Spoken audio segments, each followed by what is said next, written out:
आम आदमी पार्टी की विधायक आतिशी मालेना ने एबीपी न्यूज सी वोटर के सर्वे का जिक्र कर पीएम मोदी पर निशाना साधा। उन्होंने कहा कि पीएम मोदी की नींद उड़ गई। एबीपी न्यूज सी वोटर ने शनिवार को लोकसभा चुनाव 2024 को लेकर एक सर्वे दिखाया।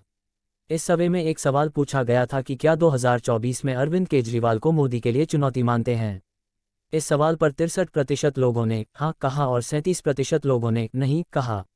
अब इसी को लेकर आम आदमी पार्टी की विधायक आतिशी ने बीजेपी पर हमला बोला है। आप विधायक आतिशी ने कहा, कल रात को एक बड़े टीवी चैनल ने लोकसभा चुनाव पर सर्वे दिखाया और पूछा क्या आप 2024 में क्या आप अरविंद केजरीवाल को मोदी जी के लिए चुनौती मानते हैं। 63% ने कहा हाँ। इस सर्वे के बाद माननीय मोदी जी की नींद उड़ गई।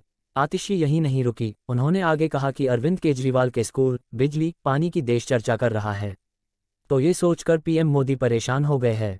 उन्होंने कहा कि सुबह से अरविंद केजरीवाल या उनके मंत्री पर केस थोपने की कोशिश हो रही है। बौखलाहट ऐसी कि बसों की खरीद में भ्रष्टाचार का आरोप लगा, जबकि बस खरीदी ही नहीं गई।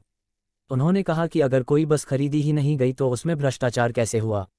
आतिशी ने कहा कि कल के सर्वे के बाद ऐसा आनन फानन हुआ कि बेचारे एलजी साहब गलती कर गए और गलत कागज, गलत फाइल उठा ली। आतिशी ने कहा, एलजी साहब आप बहुत वरिष्ठ पद पर बैठे हैं, आप कम से कम सरकारी कागज पढ़ना तो सीख लीजिए। केजरीवाल जी पर झूठा आरोप लगाने से पहले कम से कम थोड़ा होमवर्क तो कर लेते। आप विधायक ने कहा कि पीएम मोदी को केजरीवाल से डर लग रहा है, इसलिए रोज रोज झूठे आरोप अरविंद केजरीवाल और पार्टी पर लगाए जा रहे हैं। उन्होंने कहा कि मोदी किसी तरह से कोशिश कर रहे हैं कि झूठे आरोपों से केजरीवाल को घेर लिया जाए।